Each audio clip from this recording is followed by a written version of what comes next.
Hey, everybody, this is Scoots. This is a new kind of experimental version of Sleep With Me we've never done before. So welcome. These are just bedtime stories from our podcast, Sleep With Me. And to make them feel fresh, these ones are from a couple of years ago. So if you're a regular listener, you might get a refresh.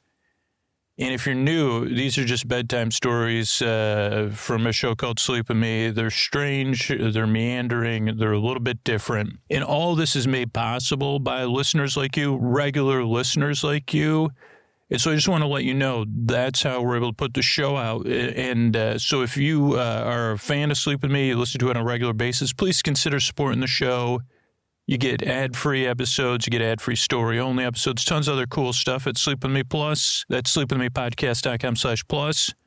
But if you're in a position and you have some money every month, or you say, hey, maybe I don't watch that streaming service, I'd rather give it to a podcast, think about your favorite podcast. It doesn't have to be Sleep With Me, and support that podcast. If it is Sleep With Me, I consider supporting the show would be great. But if it isn't, or there's a podcast you listen to way more, brings you a lot of value during the day, please support that podcast. Podcasting is going through a different time right now, and your favorite podcast, the one you get the most out of, could use your support the most. So consider supporting it however they request support. Just check it out, like listen to the show or check out their website, or consider supporting Sleep With Me. If Sleep With Me, you say, oh no, Sleep With Me is the one I listen to the most, sleepwithmepodcast.com/plus. Thanks. Friends beyond the binary, ladies and gentlemen, boys and girls, it's time for the podcaster who's here for you. I'm here to keep you company, to take your mind off stuff. I'm going to be a little bit silly, but I'm just not feeling silly right now because I want to remind you, you're important and your sleep is important. And I'm here to try to keep you company in the deep, dark night. It's time for Sleep With Me, the podcast that puts you to sleep. And when your hand hits the fridge tomorrow, these are the ways we're able to be here for you free twice a week. Hey, everybody, this is Scoots. This is a quick message here. If you get a lot out of Sleep With Me, if you're a regular listener, you like these new things we're trying out, like the story-only version of the show. If you're new, don't worry about any of this. But if you're a regular listener of Sleep With Me, or you're a regular listener of any podcast, if you have a favorite podcast and it's not Sleep With Me, that's totally cool. If you have podcasts you listen to way more or you get way more value out of, I totally understand that. Consider supporting that podcast. Podcasting as an industry is kind of going through a weird phase right now. Direct support from listeners is going to be, it seems like it's going to be the future of most shows. And so consider supporting the podcast you really love. And you could do that. You could find out, you could listen to the show and see how they ask to be supported, or reach out to them and say, hey, how can I support you? Or if you can't afford, a few dollars a month, you say, hey, how else can I support you? But if Sleep With Me is the one, Sleep With Me Plus is the best way to support Sleep With Me. Sign up for Sleep With Me Plus. Not only you get an unbelievably sweet, different ways to listen to the show, but it's a huge help for us to be able to do stuff like this. But yeah, think about what your favorite podcast is, and then go ahead and go to their website, or if you already know how they like to be supported, support that show. Thanks and good night. All right, everybody. Tonight is it's time for a tale that is both real and imagined, and I don't know what to call it. Pillow Pet, where have you gone? Oh, Pillow Pet, where have you gone? And it starts not that long ago, believe it or not, the summer of a year, a recent year that had just gone by, the most recent summer, if you're listening. And during that summer, a family went on a trip, and there was parental figures, there was grandparental figures, and there was a child, a very loving child. And she was at a stage in her life where, she was going between being a tween and a teen, which is, not easy because technically when you're a teen, you're depending on what you could be considered an adult, or you're not an adult, or you get treated like kind of like in and you're changing, your responsibilities are changing, all of that. But there was one or two steady things in this child's life, and one of those things was Pillow Pet. Pillow Pet was what you would call a stuffy or stuffed animal. Maybe it could be a corporate brand, but it was also just happened to be the name. If you say, well, that's a Pillow Pet, that's what it is when you buy it. Its name is Pillow Pet, by the way. And that's what she called this thing. It was Pillow Pet. And actually, it was important. The name is important because there was other pillow pets in this kid's life. There was a frog-like pillow pet that was not called Pillow Pet.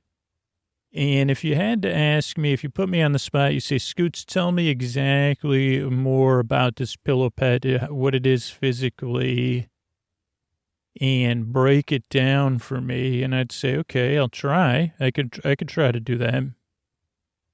So Pillow Pet, I believe, is a toy. And now I think it's a toy that may have only been purchased at drugstores, but I'm not sure about that. So don't quote me. It could have been more popular than that. And maybe at a time it was popular. And it's a stuffed animal or a stuffed plush toy. And my impression was that it was something that could be folded into a pillow and then unfolded and played with. And that's what the original Pillow Pets may have been. But this Pillow Pet that I'm speaking of was, I think it could have been folded up into a smaller pillow, but it was the shape of a small flat pillow.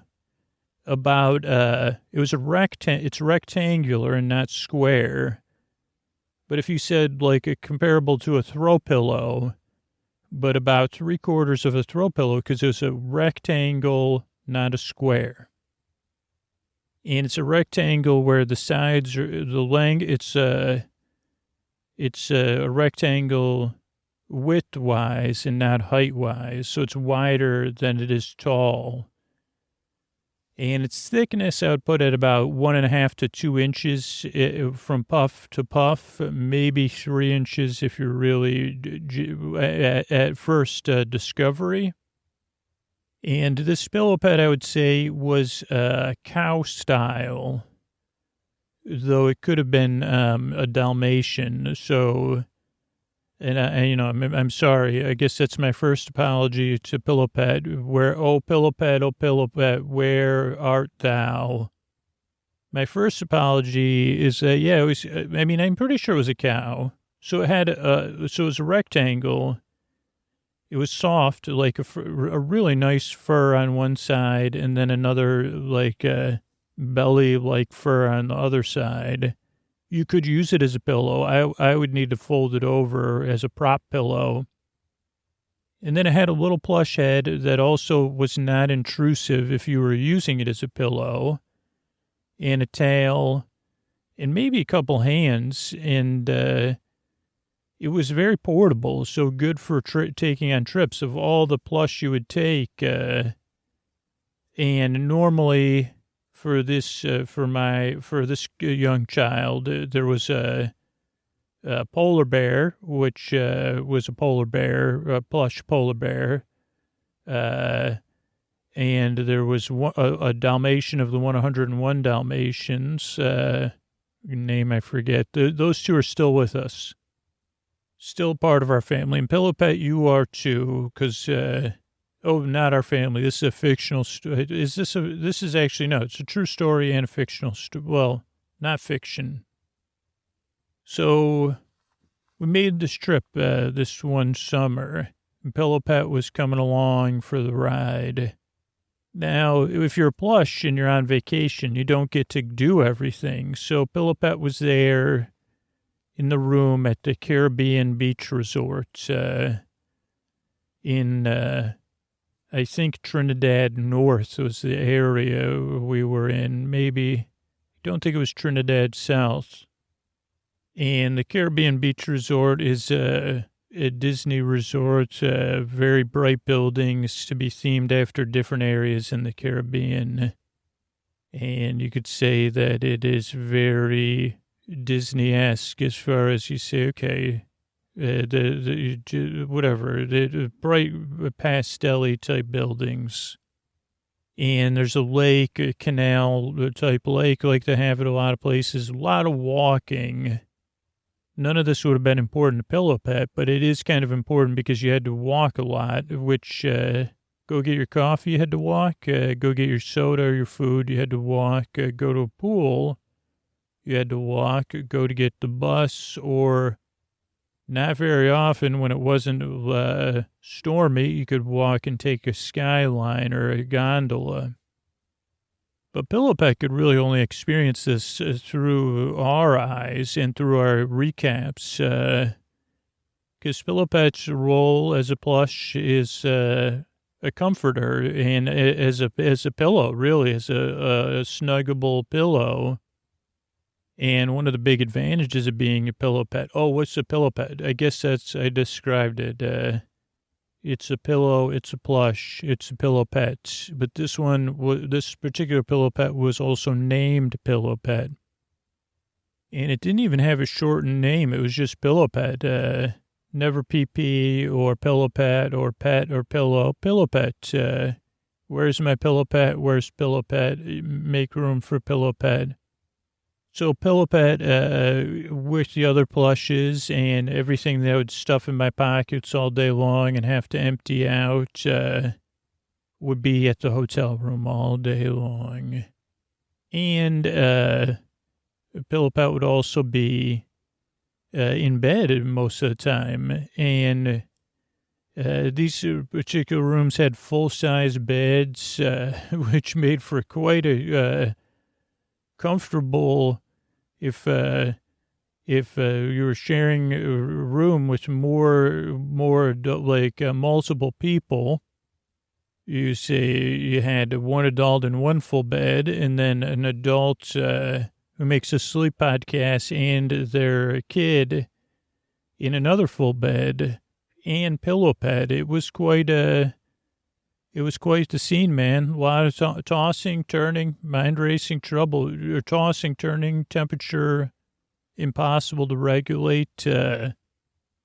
Pillow Pet was there to witness all these things, but we wouldn't be telling you this story, even for a sleep podcast, if that was all there was to it.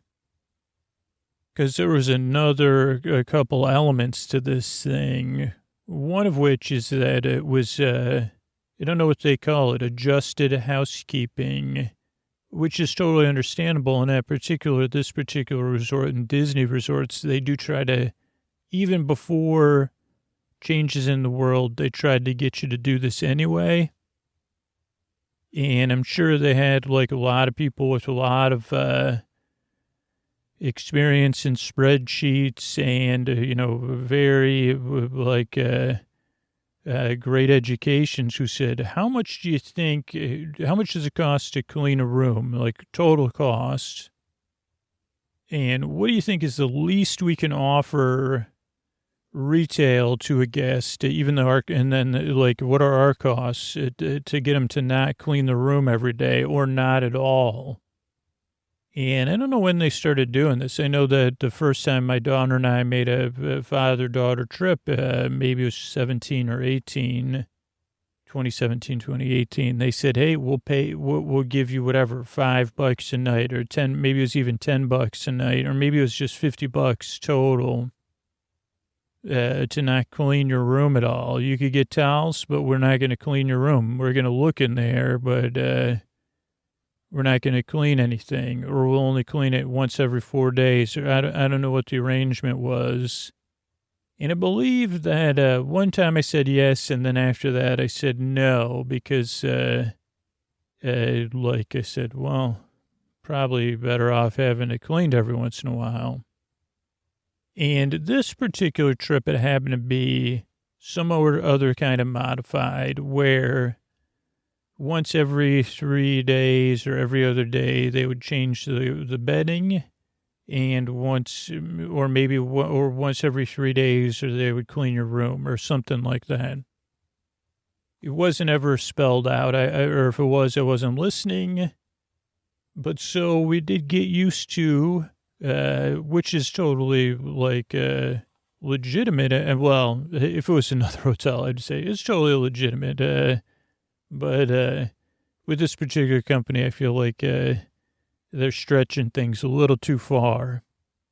But anyway, not important because what's important is that Pillow Pet got used to just being left in the sheets. And if you share a bed with old Scoots, one, you're going to need multiple blankets while he has a sheet because he wants the room to be cold.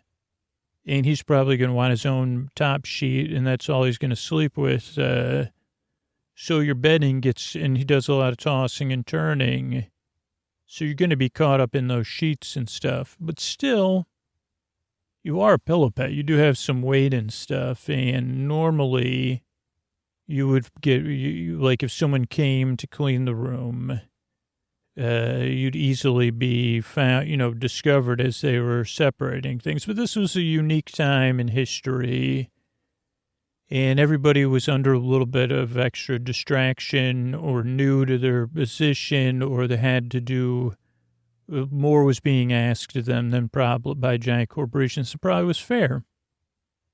And so this is where the tale of Pillow Pet starts. It's like one day, there Pillow Pet was, and I told this story kind of already once, soothed, because, I guess you can finish it from our perspective before I tell Pillow Pet's side of the story. So I think what happened is came back to the room, beds were made, and maybe, and I'm sorry about this, Pillow Pet, if you're listening, I'm not sure your absence was immediately detected. Or if it was, it became, anybody seen Pillow Pet? No, Pillow Pet will turn up, though, because the other thing about Scooter and also his daughter, and if also sharing a room, even if you're sharing the room with another family member that may be more organized, Scooter's not. And if he's in a hotel room for 3 days, any table surface is going to be covered with receipts, podcasting equipment, knickknacks, and change, big chaotic, which is also a condition for losing a Pillow Pet, because you say, well, in all this chaos, yeah, you're right, Pillow Pet might be under a suitcase or like clothes that are cleaned, because Scooter likes to do a lot of laundry, doesn't like to bring a lot of clothes. So at the time, it wasn't that important, but then it was checkout time. And oh boy, during checkout time, did we look, and we couldn't find old Pillow Pet. And oh boy, was that a moment where we were, usually we, like Scooter particularly, likes to start to organize his room a day before checkout, or start to pack slowly because it's too strenuous. Undoing the chaos, he likes to do it in stages, not the morning of checkout or late at night the night before. Neither one of those, he's learned, makes him comfortable. So he likes to do it like the morning before the morning of checkout. Maybe say, okay, I'm going to pack this suitcase up at least, or I'm going to start to organize this. Maybe even like, so he hits peak chaos right in the middle of a vacation and then tries to retract. And other people have their own ways of dealing with it, and so, but just to say that Pillow Pet was not discovered under the beds, no Pillow Pet. In the suitcases, no Pillow Pet, no Pillow Pet at all. And so Scooter went down to the main lobby, which was quite a walk that he loved to do, and he said to the people at the lobby, Pillow Pet is missing, or maybe he called. And they said, okay, well, there's two things you could fill out, two separate forms, one for laundry and one for lost and found. And we'll automatically email you. Just tell us. So we filled out those forms and said, we're missing a Pillow Pet. It goes by the name of Pillow Pet. And this is what the pillow pet looks like. This is a link to where you could find this pillow pet. And yeah, that's what we're trying to find is our lost pillow pets. But that's not where well, and to kind of say, well, pillow pet was never found. But just recently, other things were going on, and someone said, I really miss pillow pet. I might be a teen now. I might be tough on the outside. I might be resilient on the inside. But I still have a heart. And a part of my heart hurts because pillow pet's not in my life anymore. And I said, I understand. It makes perfect sense. So let's write an ode first to pillow pet, or just do some, you like type, you're not like an ode, but where you say, you kind of wail, and you say, oh, pillow pet, where are you? Oh, we miss you. You just make some pronouncements, and you vocalize your strong feelings. That's one thing we really do. And that really does help you at least to vocalize your strong feelings. And wail. Is that what I said? Wail. You really wail. Oh, pillow pet. Oh. But then once you get some wailing in, and then you feel that attachment you still have, even I, who took pillow pet for granted most of the time, never had a resentment with pillow pet, though. Maybe there was a moment or two maybe, but I don't recall. But I mean, probably, if you're with me, there's always 100% chance there was at least one moment where I said, "Juice, pillow pet, you're slowing us down." So I'm sorry about that too. But I had to think about things from pillow pet's perspective, and I thought about it, and I said, "Well, there's pillow pet, and oh, you want to take over? Yeah." So there I was, just a pillow pet. Had gone into what you would call a hibernating mode, both a way for us to extend our lifespan and cope. So, because you say, don't you feel lonely? Say, no, we go into a hibernation mode. So we don't actually get lonely. We're lonely for a few moments when hibernation turns off before we've connected with our child. But otherwise, we go into a normal hibernation state. So I was hibernating. I was in a pile of sheets and a comforter and the spare hotel blankets and a spare sheet and a pillow. Now it's comfortable. I was in hibernation mode where I just I just am in a state of shutdown, more or less. And I heard the door open, and I had been through this before, actually, hundreds of times, maybe not hundreds of times, but figuratively at least. And a lovely person came in to change the bedding around. And this particular style hotels, or any hotel in a tourist area based with children, a lot of times I get placed on the nightstand with the other plushes. And, we come out of hibernation because, let's say, this person's really nice. They're humming a tune. They're making the most of things. And they're just changing the bedding and the towels only because it's a modified schedule. But this particular time, I don't know what it was. I think it was just that I was really caught up in the sheets. Really a lot of tossing and turning, plus 2 sets of top sheets because of the scooter temperature situation.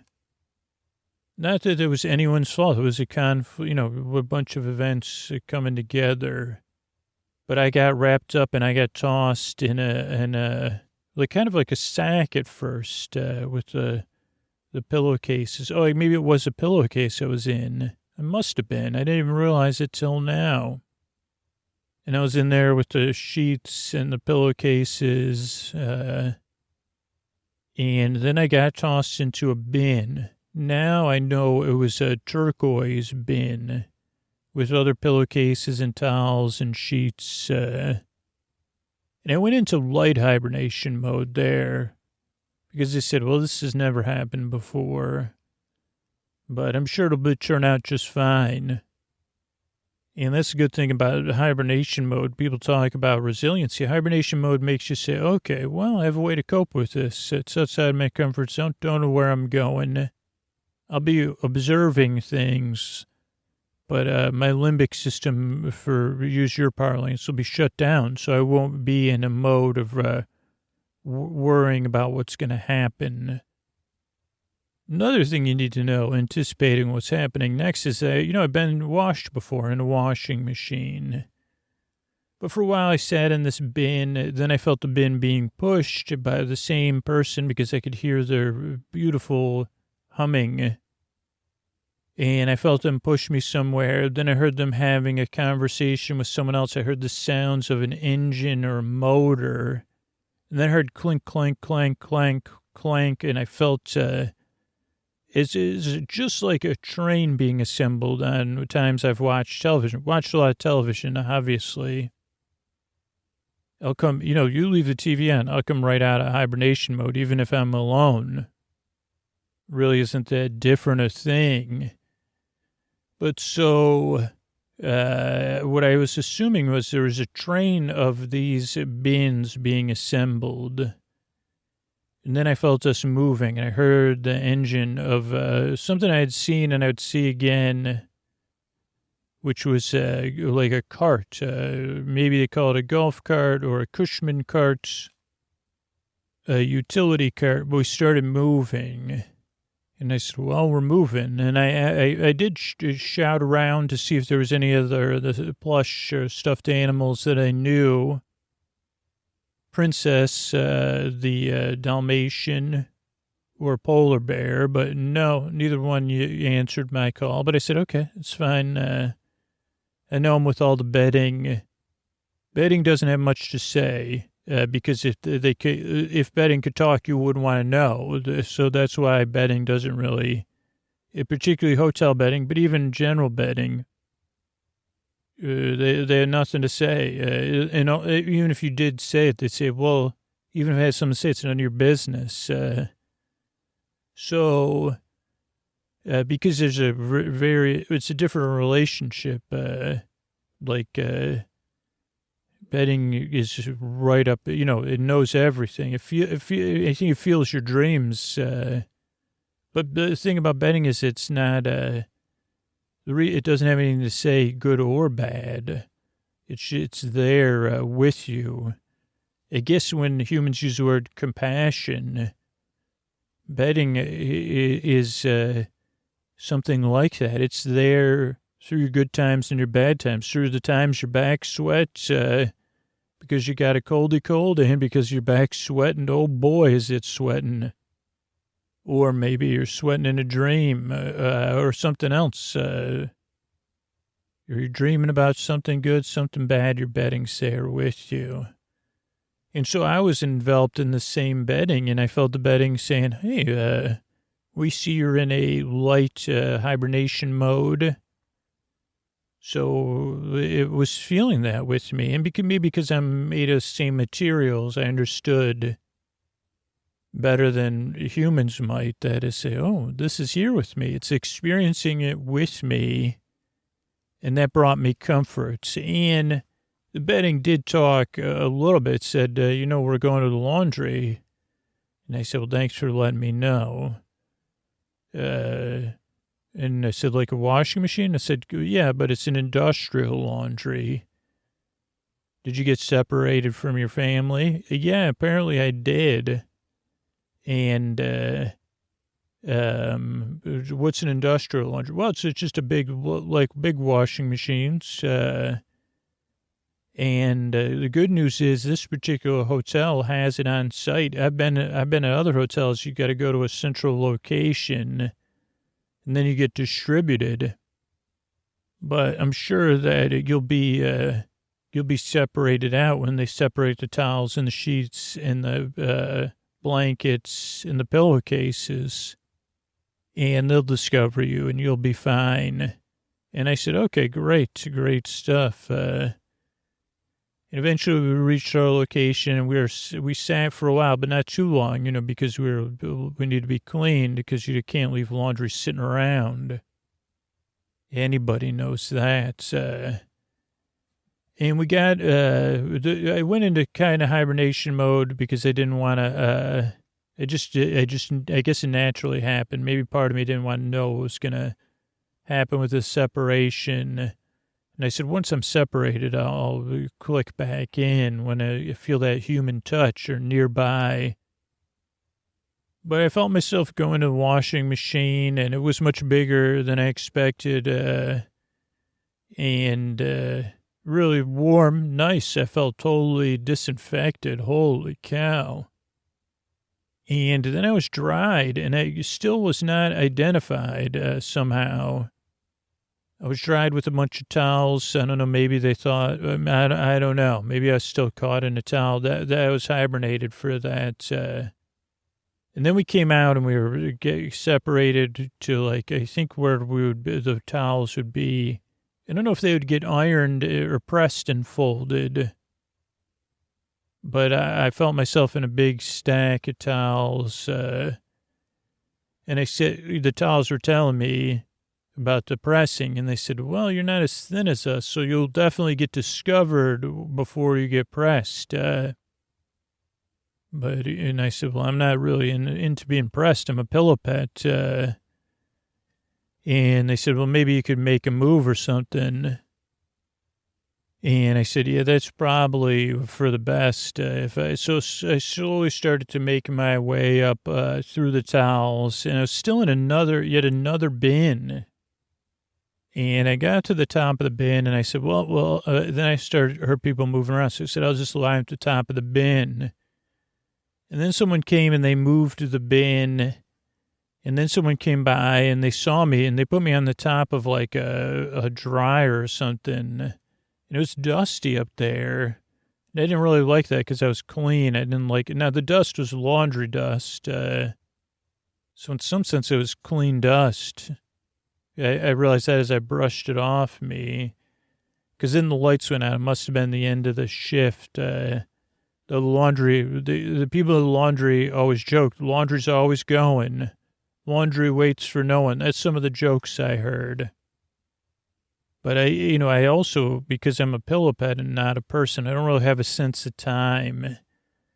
And I don't have a sense of regret either. If I was like a human, I'd say, well, if I would have just stayed there, maybe somebody would have found me. Maybe they would have filled out the proper reports or checked to see if there was a missing pillow pet. They would have known I was a pillow pet. Or they would have been so invested, they would have looked, and then they would have returned me to my family. But I don't have a sense of regret, because you can't have one if you're a pillow pet, because you're where you are. You always are where you're supposed to be. It's programmed into our sense of being, because otherwise you'd say, like, let's just say, because I've watched a lot of TV and I've seen a lot now that I've been on my own. You see, you go home with a kid and you had imagined you were going to be with a different kid.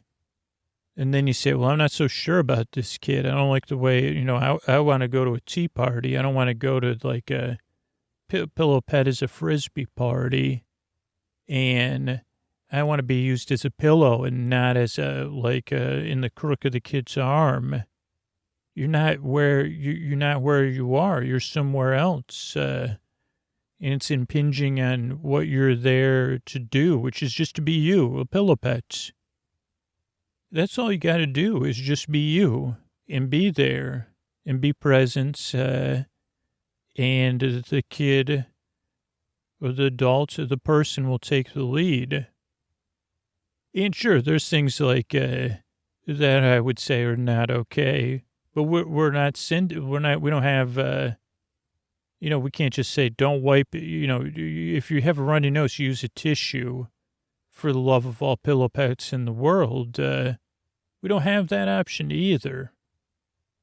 Not that I've experienced that, but I've seen it now. Now, maybe there was something that happened because, like I said, we're not supposed to be able to just walk around.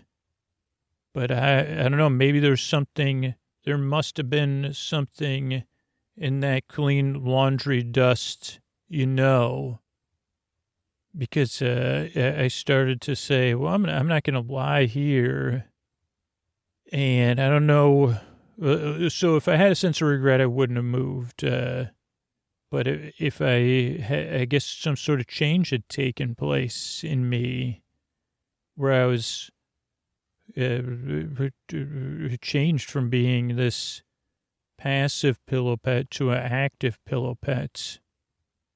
And I guess I couldn't just lie around and hope that I would end up in the right place anymore.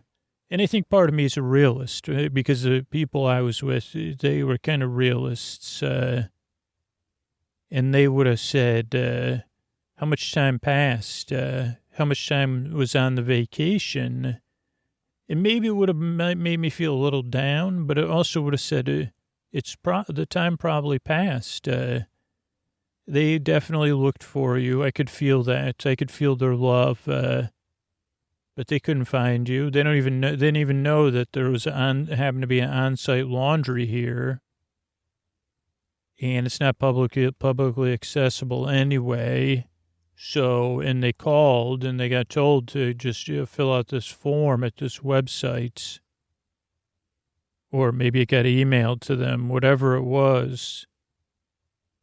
So I didn't have time. So whatever, I got down off that laundry. It just happened to be those few hours when the laundry was silent. And I did say to myself a few things that have carried me forward. And I think it was the advice of the laundry. I said, okay, I think I'm going to be a nocturnal pillow pet because from what I know about vacations and stuff, especially this place, it's pretty busy during the day. And so I set out, and what I would learn is that, it was like the middle of the night. I snuck out of the laundry. It wasn't hard at all. There was a door, and I did, well, it was hard, but not for me because, pillow pet, persistence of pillow pets. First, I had to jump off something, jumped on the handle of the door, and it opened. Because it was one of those handles with, not a round handle. And I exited the laundry. And I found myself in a road with a ton of carts. And those cars that drive the carts. And I said, okay, this is how I came in. And this is how all the laundry moves. And the first thing I did was retrace my steps. Now, I was quite far away because I was on the central building where the food is and the check-in. I think they call it Old Port Royale. And so I walked through there, and the good thing about being a pillow pet in nocturnal is, one, hard to see you. Two, I don't know. I got pretty good at being stealthy, and because of my coloring, I just happen to be somewhat, if it's nighttime, somewhat camouflaged. During the day, I would probably look like some sort of cat walking around or a pillow pet. But at night, especially in the I kept to the bushes and the stuff. So I went through alongside the food building, Old Port Royale. I could see cobblestones and indoor and outdoor tables. Then I went along a boardwalk, and I said, okay, I think, remember listening to all the conversations in the hotel room and even looking at some of the stuff on the tables, and when they were walking through the day, they were holding me. I was in bed with them. And luckily, they use a lot of this for material for their podcast and stuff. So I said, I got to get to Trinidad North and know that much. So I did see a map. I said, okay, I think I know how to get there. I think I know how to read a map. So I knew I wanted to head towards the water and then make a left. And so, yeah, went from this cobblestone to this boardwalk, which went around a restaurant. And then I took a left, and there was the water on my right. The moon was on the water there, and I headed on the boardwalk. And then there was a bridge to an island. Now, the bridge was closed. There was a gate across it. And it said, castaway key open from whatever, dawn till dusk or something like that. I said, okay, well, that's closed. Interesting. So I proceeded to walk a little further. And then I saw the pool. I think the pool had a name. And there was actually, the lights were still on. No one was there. So the pool was calm. It had fake cannons that water was dribbling out of. And it looked like some sort of old type fort or castle. And I'll be honest with you, I said to myself, what would my humans want me to do? Is because there's a water slide. I said, go down that water slide. And then I said, I think I can swim. And then I said, well, maybe I should do this later. And then I said, no, pillow pets, let's be in the now, man. So then I saw that they had all these life preservers, and they had one for toddlers. So I grabbed one of those, and I went up the stairs, because it's easy for me to go through the fence to get to the pool. I had to walk around the pool, the far side of the pool. Got the preserver, and I said, I know I can't wear this, but I could use it as a boat or a float. Like I'll use it, I'll go on my stomach, I'll hold this. Anyway, I'll explain it to you. So I went up the stairs. That took a long time because I had to drag the life preserver behind me, or jacket, and I got this up, and I knew there was no water running in the slide, which was good because I'm soft. So I practiced at the top of the slide. I said, okay, I'll ride down on my back, and then right towards the end, I'll put the life jacket down in front of me, and that'll stop my momentum. I'll fall forward onto the life jacket and then go off, and I'll land on my stomach on the life jacket as a boat. And if I hold on, then I should just be able to paddle, and then only my hands will get wet, and I can get out of the pool. And I said there's multiple places, a couple stairways that I could try to get out of the pool, but it had one of those zero entry things. So worst case, I could paddle all the way to the other end of the pool and get out. Probably be pretty tired. And that ended up being the case. Went down the water slide, and it was so fun. Oh, boy. So fun. It's one of my traditions now. Do it almost every night. So if you do ever see a pillow pet going down a water slide, it might be me, but it might not. Maybe there's other pillow pets listening now. Hug your human close. Even if you do adventures like this, you'll miss them. But this time I just did one water slide, but I was tired because I had to go all the way to the other end of the pool where the zero entry, where you could just walk in. Then I got out of the pool. I did leave the vest in the water because I was so tired. Plus I wanted to step on it. So again, I didn't get too wet. And I was very, very tired. So what I did was I exited the pool again. I was on a boardwalk. And I knew, again, I have to go left, but I have to walk very, very far. But the good thing is about one of my humans, the older one, he always is talking about his dream of hiding out in places and living in places. So I had heard him say one night that about halfway between where their room was and Port Royale, where the pool was, there was a bridge.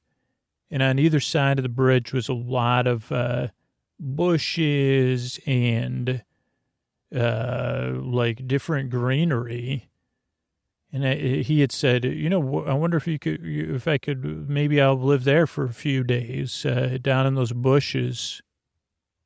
Like, I think he always wanted to be a nocturnal resident of this place. So now in some sense I was getting to fulfill his dream. And I said, okay, I can make it there. So one step after another. First, my steps were squishy, but it was a hot, hot night. So eventually, and it was just happened to be one of those dry, hot nights. This place is notoriously, it gets very, but now I've learned how to deal with that. It gets notoriously humid. Because, spoiler alert, I learned that living outside is not for me because of the humidity. So I do live inside now. And usually I live in a room that no one's in. And I have a couple hiding spots just in case the room it didn't seem like it was rented, but it is. I can get up underneath the bed, but up is high enough that someone would have to go under the bed and look up to see me. But this particular night, what I did was to go into this bridge that went over the canal lake. And actually, it was cool because the gondolas were running. They must have been practicing or something. And they made these cool, silent, almost sounds of, and there was a couple different ones, and they were all moving. So I got in these bushes that surrounded the base of this bridge. And I got comfortable there, and I fell asleep just as the sun was coming up. And there I went into hibernation, and I stayed there the whole day. Now, it was very warm, and it did start to get humid. But then I got up around 2 in the morning, I'd say, once I stopped hearing anything. And there are still people up moving at that time. But like I said, I'm like more or less invisible. And I got up and I went under the bridge because there was a walking path. And then went up under the bridge again. And I realized that the human, he had said it was like halfway, but he was totally wrong. Because after you come up under the bridge, there's a path that still goes along the water, right? And that's where you go from one of the places to Trinidad, north or south, or maybe, I don't know. And then you go along the path, and there's some benches. And if you go left, the parallel to the road, you go to the parking lots. But if you keep going, then there's more benches and garbage cans. And I knew the garbage can was my marker, that it was the room closest to the garbage can. Because the human, he said, what a jackpot. We got a room close to an outside garbage can.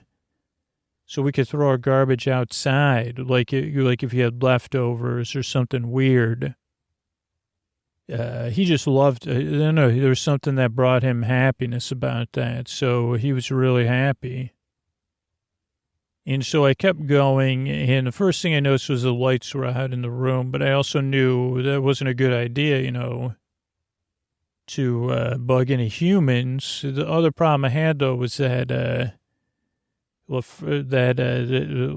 there's not very good coverage there for me to hide.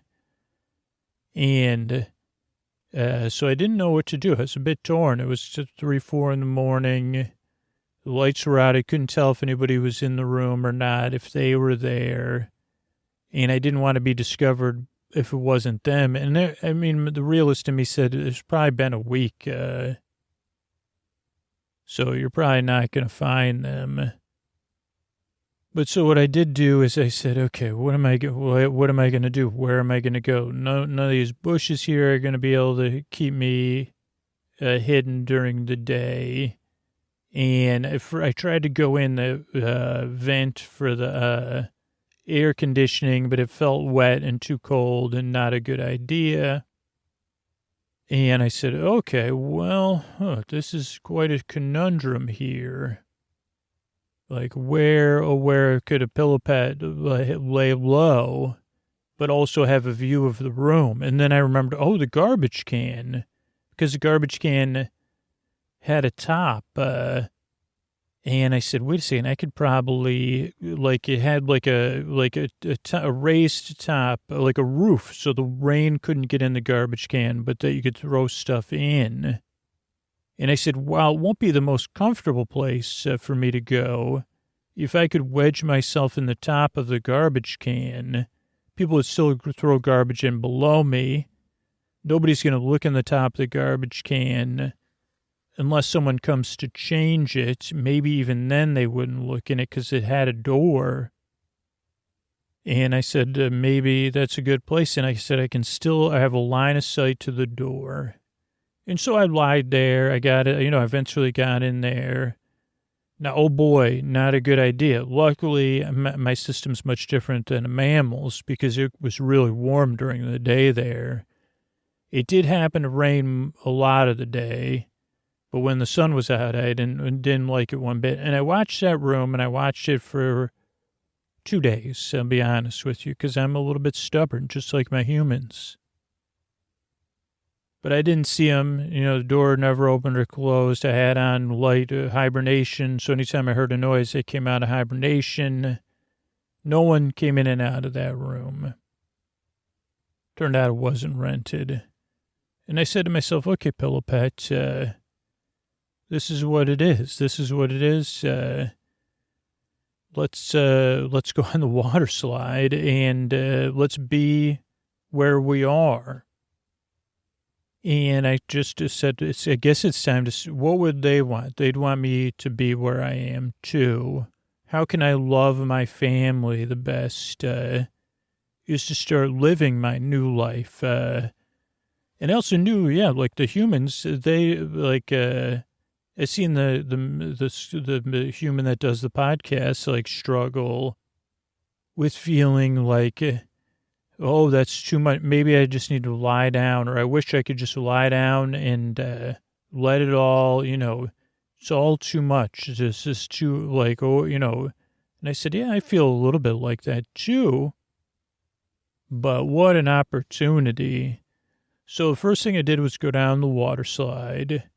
Then I said my human would want me to drink soda. And what could be more human than drinking soda? Now, I had to think exactly like my human would, because the soda machines, you need some sort of microchip to make them work. Now, they are on even when the place is closed down for the night.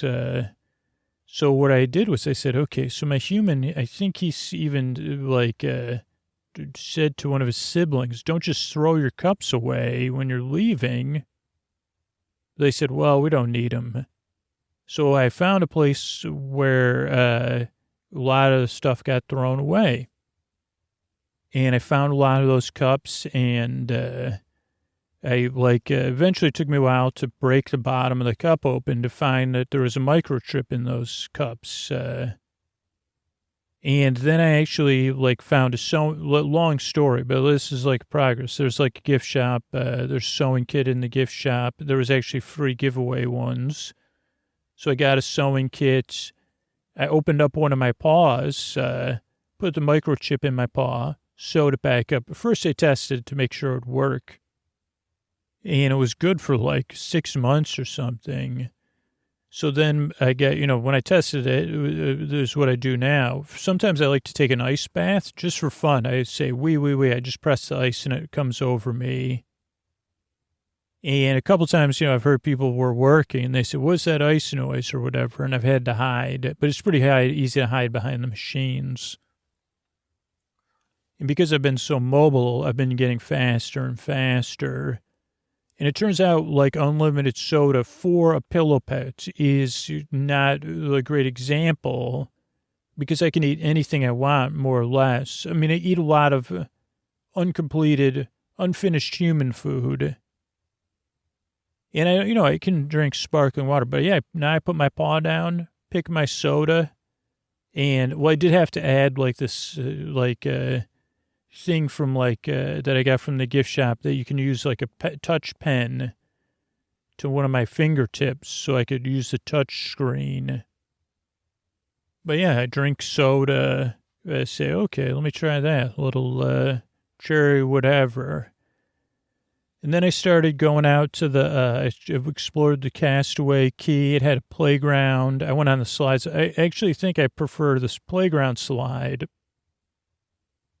towards the end of the night because you don't have to worry about water or a life vest or whatever. And I did think about like putting the life vest on my inside, but then my outside would still get wet. And I can take a bath at the laundry anytime I want. I figured out how to do all that. There's actually like a smaller laundry, with regular machines. And I figured out I hacked that thing. It took me a while to learn that. I had to go on the internet in somebody's office. But I figured out how to do that. And yeah, I mean, that's all that's going on with me for now. And then I'll go into a room. I actually go and I check the computer. I say, okay, that room's not going to be rented. It's out of inventory or something they call it. For the most part, that's pretty good. I get into bed. I get comfortable. I'll be under the covers or I'll sleep under the bed. But I'm just beginning my adventures, I think. I'm excited to be where I am right now, which is getting comfortable because it's just about 7 a.m. and I'm about to go to sleep. So I'm getting comfortable here. I'm snuggled in a room and I'm relaxed and I'm thinking of the love my family sends me and I'm sending it to them.